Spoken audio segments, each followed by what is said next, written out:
Okay, let's get into it. Number 10. The satellite that fell over standing still. Picture a clean room in Sunnyvale, California. White walls, filtered air, people in full bunny suits moving slowly and speaking quietly, because the thing in the middle of the room is worth about $233 million and has taken years to build. It is a weather satellite called NOAA N Prime. When it finally flies, it will watch storms form, track hurricanes, feed the forecasts that tell millions of people when to get off the coast. Right now, it is nearly finished. It is close to delivery, and it is about to be destroyed by nothing at all. The satellite is mounted on a big rotating fixture called a turnover cart. The whole point of the cart is to let the team tilt the spacecraft and work on different sides of it safely. To do that safely, the satellite has to be bolted down to an adapter plate. 24 bolts. That is the number that holds a $250 million machine to the thing that is about to flip it on its side. Here's what nobody in that room knew. Another team, working on a different program, had been sharing that same cart. And at some point, they had quietly removed those 24 bolts to use somewhere else. They did not write it down. They did not tell the NOAA team. The bolts were just gone.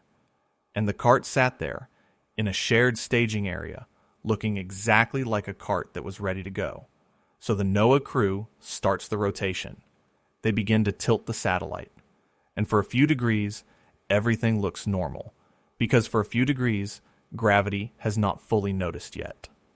Then it reaches about 13 degrees of tilt, and the spacecraft simply lets go. There is nothing holding it to the plate. It swings off the fixture and slams into the floor of the clean room. Years of work. A machine built to survive launch and vacuum and the radiation of space. And it is lying on the floor because of missing bolts and a check that nobody performed.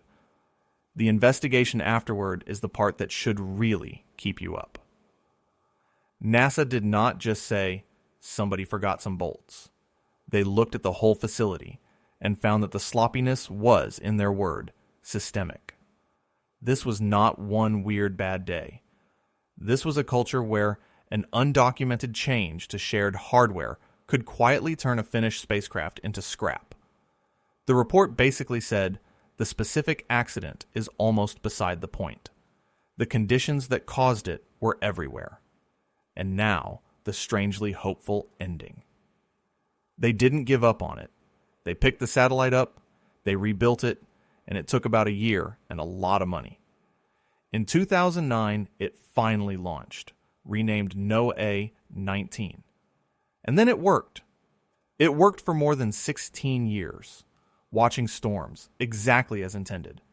So the thing that was killed by 24 missing bolts went on to outlive almost everyone's expectations. But it never should have been on that floor in the first place. No storm, no launch, no space. Just a quiet room, a slow tilt, and paperwork that was never written. Number 9, the rocket that flipped because its sensors were upside down. July 2nd, 2013. Baikonur, Kazakhstan. A Proton M rocket sits on the pad, loaded with 3 navigation satellites, and it lifts off into a clear morning sky. For about the first second, everything is fine. And then it is very much not fine.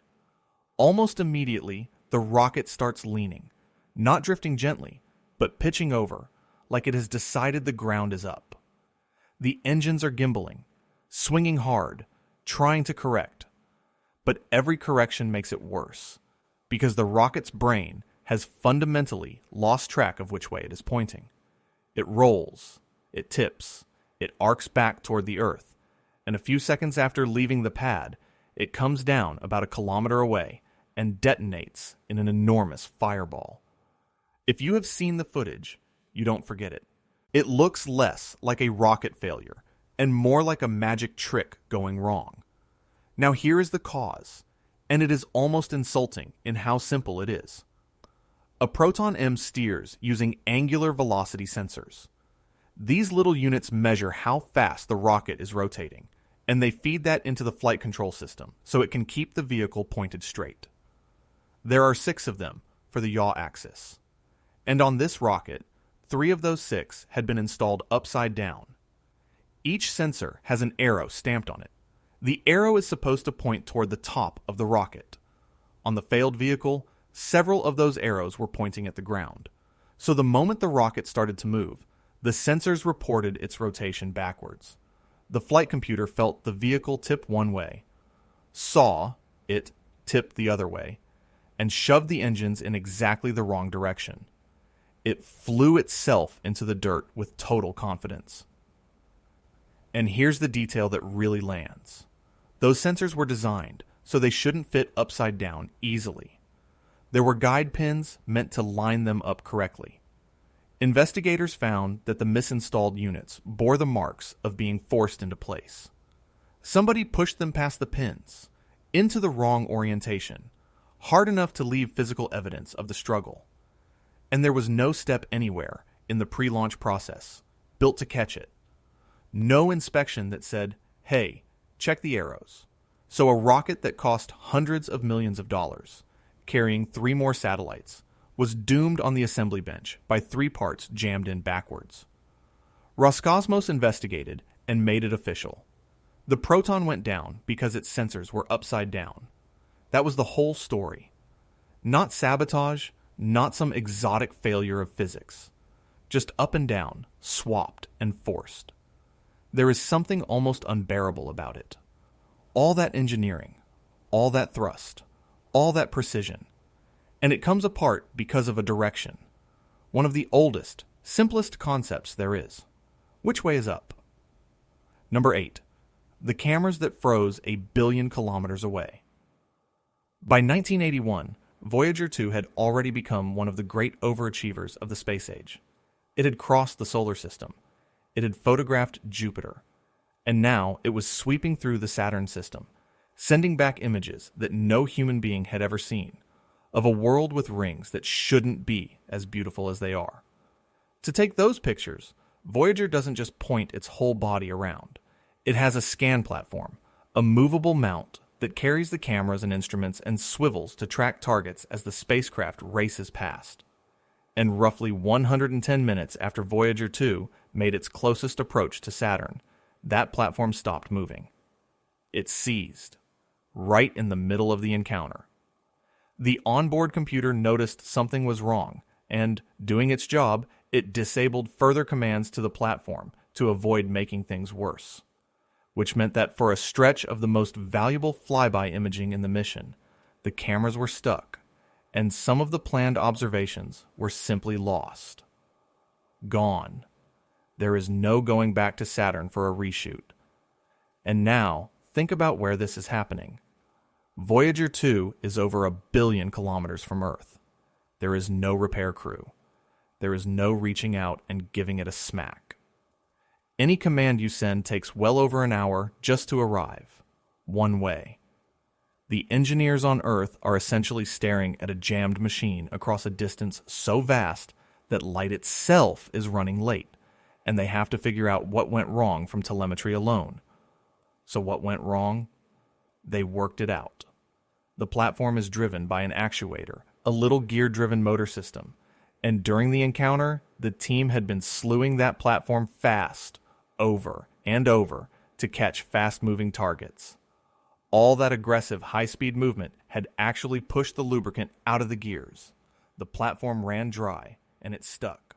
A machine sweating out its own oil, 1 billion kilometers from anyone who could add more. Here is the part I love. 3 days later, they carefully commanded the platform again, slowly, at a low rate. And it moved. It came back. The gears had recovered enough to work, as long as you were gentle with them. And that became the fix. Not a repair. A behavior. For the rest of the mission, engineers restricted how often and how fast they moved that platform. They learned to handle it delicately, like an old joint that will carry you for miles if you don't ask it to sprint. And it held.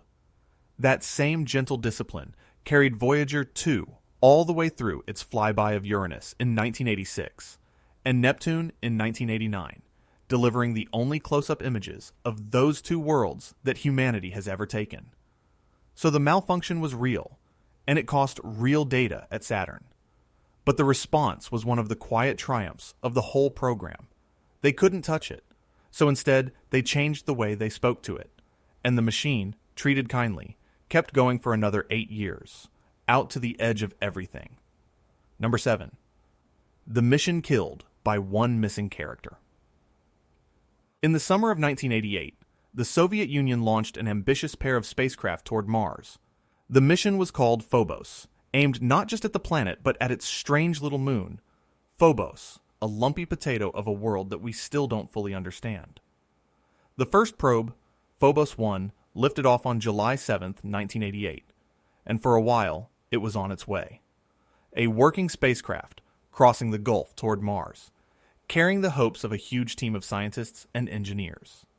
Then, in late August, an engineer on the ground sat down to send it a routine command. Now, to talk to a spacecraft, you don't just type a friendly sentence. You build a long sequence of coded instructions, character by character, and you upload it. It is precise, it is unforgiving, and there is very little room for a mistake. And on this particular upload, building this particular sequence, one character was left out. A single symbol. Missing. The spacecraft received the command. And because of that one absent character, the onboard computer did not read the instruction the engineers meant to send. It read a completely different one. It interpreted the garbled command as an order to shut down the attitude control system, the thrusters that kept the spacecraft oriented in space, the system responsible for keeping it pointed the right way. And here's the detail that turns this from an accident into something closer to a tragedy. That turn-off attitude control routine should not have been reachable at all. It was a function used on the ground, during testing, when the spacecraft wasn't flying and you wanted its systems quiet. It was never supposed to be usable in flight. But stripping it out before launch would have taken time, and there wasn't time. And the launch was coming, so they left it in. A loaded gun in the software, on the promise that no one would ever pull the trigger. One missing character pulled the trigger. With attitude control off, Phobos 1 began to drift. It slowly lost its lock on the sun. And a spacecraft that can't stay, pointed at the sun, can't keep its solar panels facing the light. The panels turned away. The power stopped coming in. The batteries began to drain. And out there in the dark, silently, the spacecraft ran down like a watch nobody wound. By early September, it was gone. Contact lost. A mission to another planet, ended not by an explosion, not by a collision, not by the brutal physics of space, but by a typo and a routine that should have been deleted. Its twin, Phobos 2, actually made it to Mars orbit the following year, returned some data, and then it too failed before it could complete its main task. So the whole grand effort came apart, one probe at a time. But it's Phobos 1 that sticks with me, because we like to imagine that the things that kill spacecraft are dramatic. Radiation, micrometeorites, the cold, and sometimes they are. But sometimes the deadliest thing in the universe is a human being, under deadline, leaving something in that should have come out. One character. That's all it took to switch off a machine's ability to keep itself alive. Number 6. 6 tries, or we go home. January 31st, 1971. Apollo 14 is on its way to the moon. This is a big one, emotionally. It's the mission that comes after Apollo 13, after the explosion that nearly killed 3 men, after the whole world held its breath. NASA needs this flight to go smoothly, and within the first few hours, on a maneuver they have done many times before, it does not go smoothly at all. Here's the maneuver. After launch, the command module has to turn around, fly back, and dock nose to nose with the lunar module, the little spidery lander that will actually carry 2 astronauts down to the surface. The command module has a docking probe on its front, and that probe has to slide into a matching cone and latch. When the small capture latches grab, you get what's called a soft dock. Then you retract the probe, the big ring latches engage, and you're locked together hard. Simple. Routine.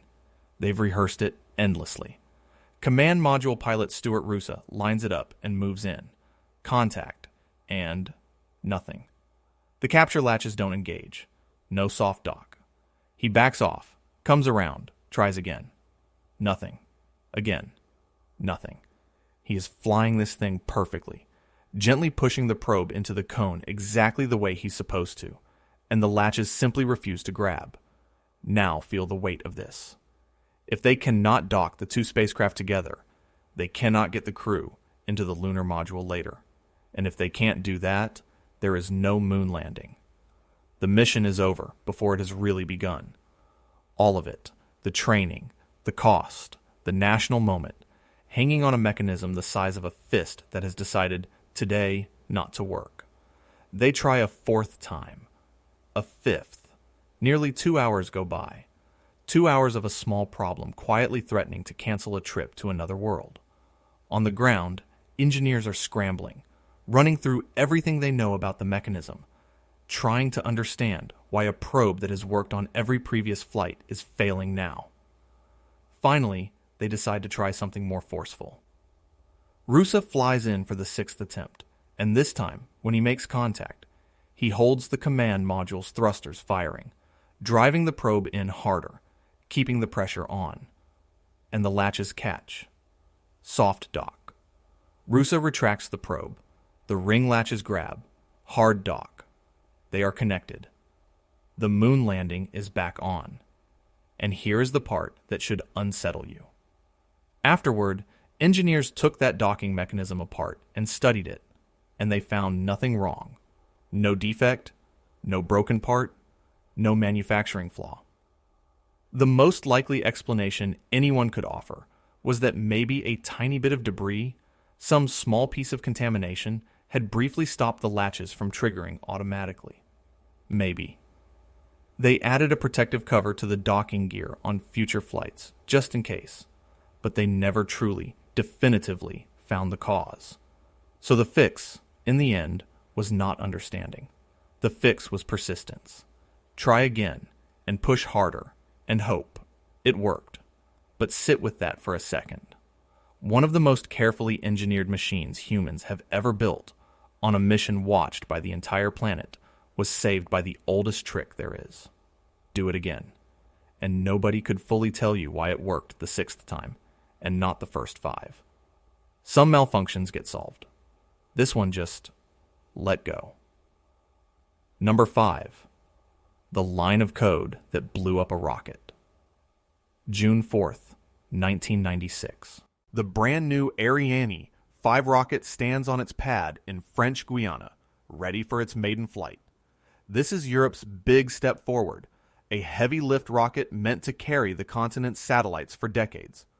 On board this first flight are 4 scientific satellites, a mission called Cluster, built to study Earth's magnetic environment. The rocket lifts off. It climbs, and 37 seconds later, it is gone, torn apart in the sky and finished off by its own self-destruct system. 37 seconds. To understand how that happens, you have to go inside the computer. Ariane 5, like any rocket, needs to know its orientation and motion at every instant. That job belongs to the Inertial Reference System, a unit full of sensors and software that tracks which way the vehicle is pointing and how fast it's moving. And here's the thing. The engineers didn't write all of that software from scratch. They reused it. They took proven, trusted code from the previous rocket, Ariane 4, which had flown successfully many times. Why reinvent something that already works? Because Ariane 5 was not Ariane 4. It was more powerful. It accelerated faster and flew a different trajectory, which meant that very early in the flight, it was moving horizontally much faster than the older rocket ever did. And buried in that inherited software was a calculation that took a number describing horizontal velocity, a big, precise 64-bit number, and tried to stuff it into a much smaller container, a 16-bit slot that could only hold values up to about 32,000. On Ariane 4, that horizontal velocity number never got big enough to overflow the slot. On Ariane 5, it blew right past it in the first seconds of flight. The number was too big for the box, the conversion failed, and the software, encountering an error it could not handle, did what it was told to do in that situation. It shut itself down to avoid sending out corrupted data. But here's where it becomes a catastrophe. There were two inertial units, a primary and a backup, for exactly this kind of moment, except the backup was running the identical software. So it hit the identical calculation, overflowed on the identical number, and shut itself down milliseconds later. Both units dark. The redundancy was worthless, because you can't back up a mistake with a copy of the same mistake. Now the guidance system is starving. It reaches for attitude data and instead receives what is essentially a diagnostic error message, and it interprets that garbage as real flight information. Believing the rocket is wildly off course, it commands the engine nozzles to swing hard to correct an error that does not exist. The rocket lurches. The aerodynamic forces on it spike. It begins to break apart under the strain, and the self-destruct system, detecting the vehicle tearing itself up, finishes the job. And now, the cruelest detail of all. That calculation, the one that overflowed, the one that killed a $400 million rocket and its satellites, was not even needed once the rocket had left the ground. It was a leftover alignment function from Ariane 4, a routine that was only useful before launch, that kept running for a few seconds into flight, purely because that's how it had worked on the old rocket. It served no purpose in the air. It was doing a job that didn't need doing. And in doing that pointless job, it destroyed everything. That's the thing about software. A wire you can see, a crack you can find, but a bad assumption, sitting quietly inside working code, inherited from a machine that no longer exists, waiting for the one flight fast enough to trip it. That's a different kind of monster. It looks exactly like success, right up until the instant it isn't. Number 4, the lander that thought it had already landed. October 19th, 2016.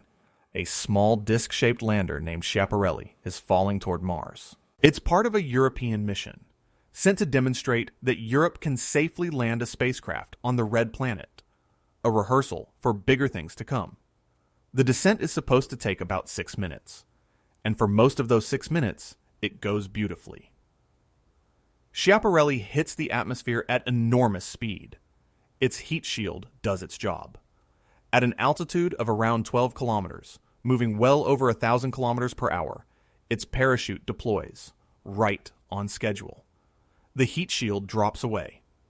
Everything, so far, is textbook. If the story ended here, this would be a triumph. The hard part, the searing plunge through the atmosphere, is essentially done. All that's left is the gentle final glide down to the surface. And then, just after the parachute opens, something small goes wrong inside the lander's brain. Schiaparelli navigates using an inertial measurement unit, a device that senses rotation and motion. And in the buffeting after parachute deployment, that unit briefly saturated. It got overwhelmed, maxed out, and for about 1 second it reported a rotation reading that was essentially nonsense. 1 second.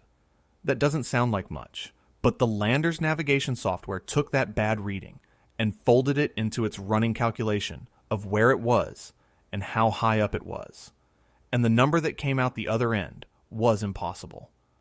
The software calculated that Schiaparelli's altitude was negative, below ground. According to its own navigation, the lander was already underneath the surface of Mars. Now think about what a rational machine does with that information. If you are below the ground, you have obviously landed. So Schiaparelli, calmly, logically, following its programming perfectly, began doing all the things a spacecraft does after touchdown. It released its parachute and the protective back shell way too early. It fired its braking thrusters, but only for about a second, because why would you need them? You're already down. And it switched on its on-ground systems, ready to begin its surface mission. Except it was not on the ground. It was still around 3.7 kilometers up, nearly 4 kilometers of empty Martian sky beneath it. and having thrown away its parachute and shut off its thrusters because it believed it had arrived, Schiaparelli did the only thing left to do. It fell, and it hit the surface at high speed and was destroyed. Here is what haunts me about this one. Nothing physically failed. The parachute worked. The thrusters worked. The heat shield worked. Every piece of hardware performed exactly as designed. The lander used all the right equipment. It just used it in the wrong order, at the wrong altitude, because for 1 second it believed a number that told it the ground had already caught it. It was serene the whole way down. It thought it was home, and the engineers were able to prove it. They ran the failure through computer simulations, fed the software the same bad data, and watched it make the same fatal decisions, step by step. The machine wasn't confused in the moment we'd call panic. It was confidently, methodically wrong. It did everything right for a world that wasn't real. Number 3. The telescope that spun itself to death. February 17th, 2016. Japan launches a spacecraft called Hitomi, also known as Astro H. And this is not a minor satellite. This is a flagship X-ray telescope, the product of years of work and international collaboration, carrying instruments so sensitive they could open up entirely new ways of seeing the violent, superheated universe, the gas around black holes, the physics of exploding stars. There are scientists whose entire careers are riding on this machine. It reaches orbit successfully. It begins its checkout. Everything looks good. And then, a little over a month later, on March 26th, it destroys itself. Not in a collision. Not from a strike. It quite literally tears itself apart, with no outside help at all. And to understand how, you have to understand that Hitomi killed itself trying to fix a problem that did not exist. A spacecraft like this has to hold a rock-steady orientation to do its science, so it constantly measures its own rotation and corrects it using spinning wheels inside, called reaction wheels. Speed a wheel up or slow it down, and the whole spacecraft turns, gently, precisely. It's an elegant system. It's how you point a telescope in space without any external push. Now here is the chain of events.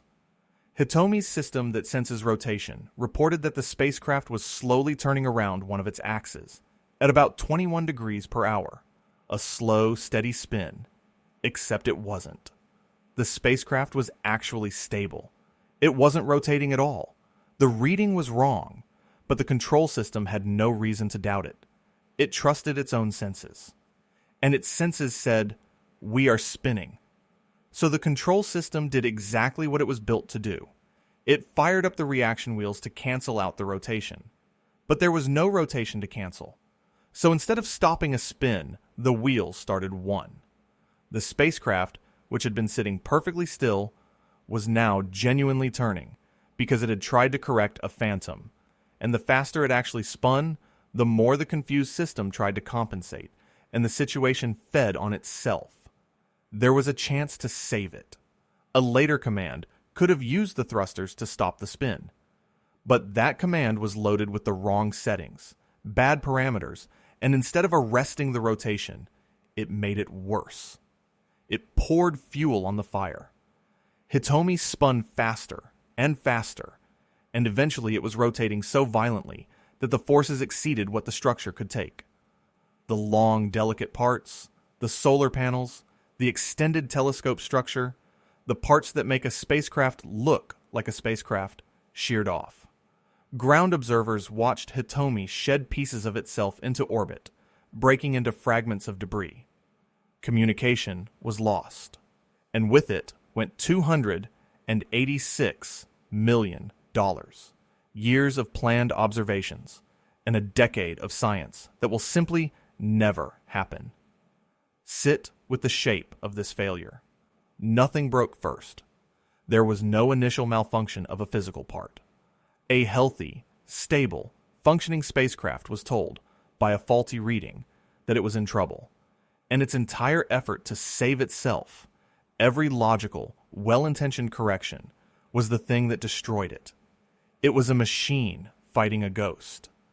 And in swinging at something that was never there, it beat itself to death.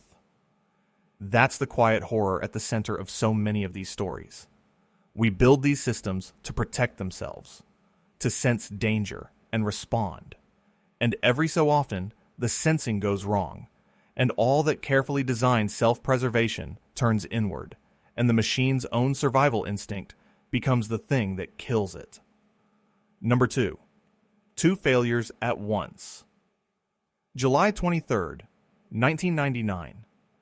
Just after 11 at night, the Space Shuttle Columbia lights its engines and climbs off the pad at Kennedy Space Center. On board is a crew of 5, and in the payload bay is the Chandra X-ray Observatory, one of the great telescopes of the age. This flight is also a milestone. It is the first time in the history of the shuttle program that a woman, Eileen Collins, is sitting in the commander's seat. To the millions watching, it is a clean, beautiful night launch.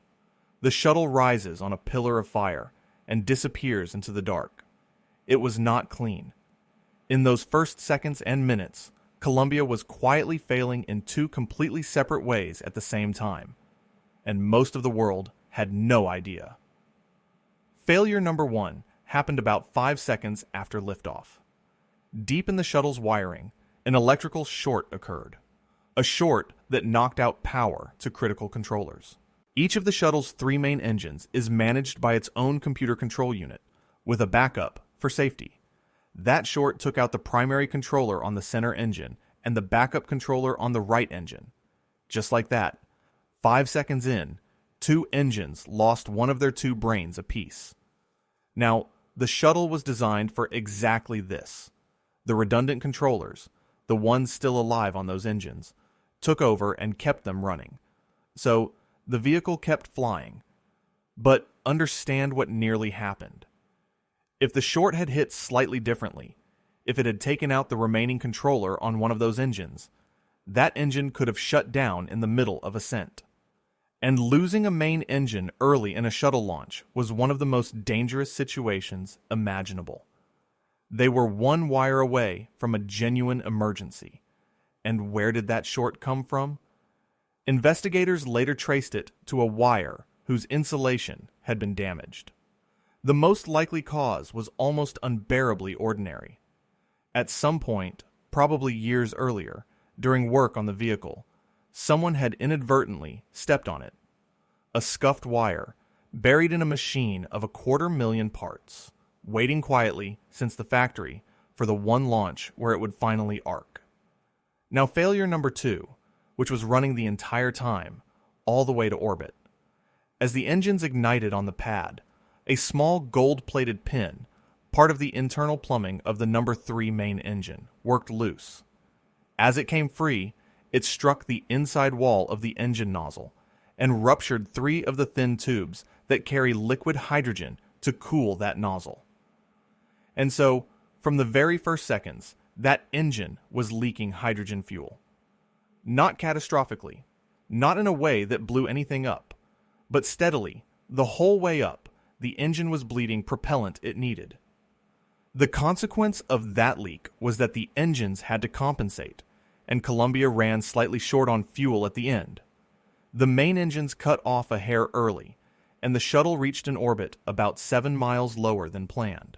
Recoverable. They fixed the orbit. The mission went on. Chandra was deployed, and has been rewriting astronomy ever since, but added up. On a single launch, with 5 people aboard, you had an electrical short taking out engine controllers, and an independent fuel leak draining an engine, at the same time from 2 totally unrelated causes. Neither one had anything to do with the other. It was just bad luck, doubled. One of the flight directors, reflecting on it later, gave his account of the night a title that says everything. He called it, essentially, "We don't need any more of those." And here's the part that gets me. That night, watching on television, it looked perfect. It looked like a triumph, and in the ways that mattered most, it was won. Everyone came home. But the distance between that clean image in the sky and how close it actually came, That gap is where the real story lives.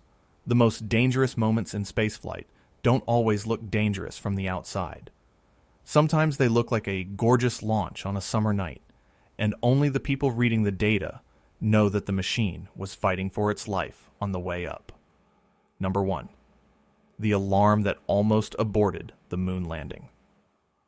July 20th, 1969. This is the moment, the whole reason for everything. Neil Armstrong and Buzz Aldrin are inside the lunar module Eagle, descending toward the surface of the moon, while Michael Collins orbits overhead. 600 million people are watching or listening around the world, the largest audience in human history to that point. Everything, a decade of work, a national promise, the ambitions of an entire species, is riding on the next few minutes.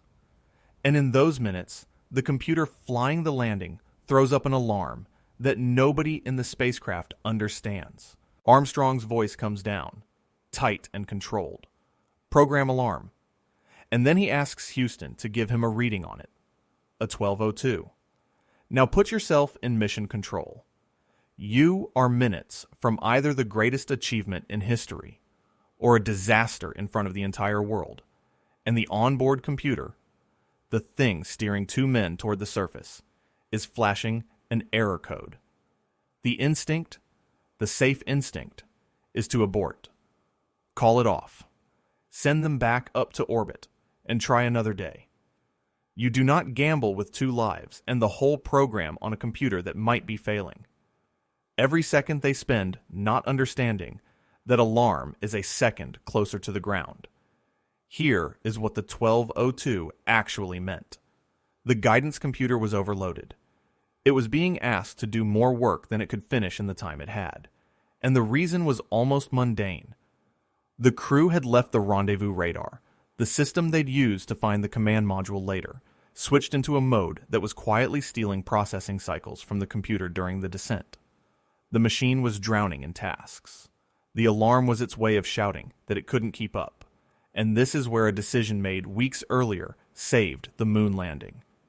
The Apollo guidance computer had been built by a team at MIT, with software led by Margaret Hamilton, and it was designed with a rare and beautiful kind of wisdom. It was built to fail gracefully. When it became overloaded, it didn't freeze, and it didn't crash. Instead, it was programmed to recognize that it was drowning, throw out the least important tasks, restart itself, and keep doing the essential work. Keep flying the landing. The 1202 alarm was not the sound of the computer breaking. It was the sound of the computer saving itself, on purpose, exactly as designed. But somebody in that room had to know that, and know it instantly, with lives on the line and seconds ticking. And here is my favorite detail in all of spaceflight. Weeks before the launch, the flight director Gene Kranz had told a young computer specialist to study and write down every single program, alarm the computer could possibly throw, and what each one meant, and whether it was survivable. That specialist, a 24-year-old named Jack Garman, made a handwritten list of all of them and tucked it under the plexiglass on his console. A cheat sheet, made by hand, just in case. And when the 1202 lit up, Garman knew what it was. He knew the computer was overloaded, but recovering, that the guidance data was still good, that as long as the alarms didn't become continuous, the machine was still safe to fly.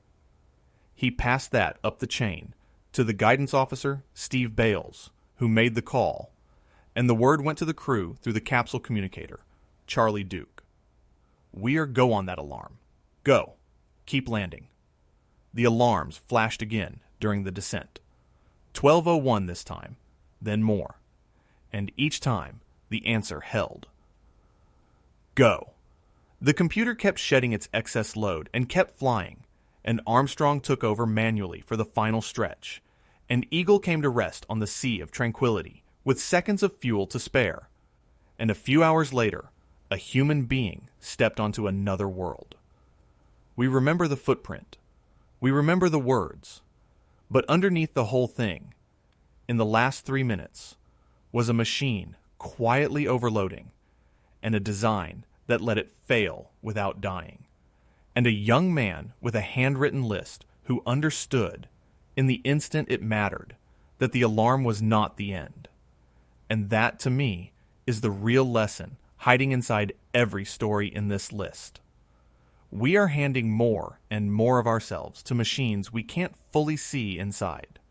Rockets that steer themselves, landers that decide their own altitude, telescopes that correct their own motion, and the terrifying failures, the ones that flip a rocket or spin a satellite to pieces or drop a lander out of the sky. They all come from the same place, a machine, trusting its own senses, doing exactly what it was told, in a moment when what it was told was wrong. Apollo 11 succeeded, not because the machine was perfect, but because the people who built it had the humility to assume it wouldn't be, and planned for the failure, and understood it when it came. The difference between a footprint on the moon and a crater on Mars is not whether the machine malfunctions. They all malfunction eventually.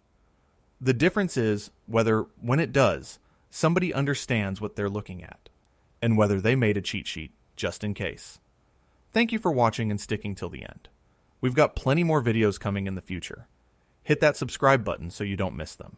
See you in the next one.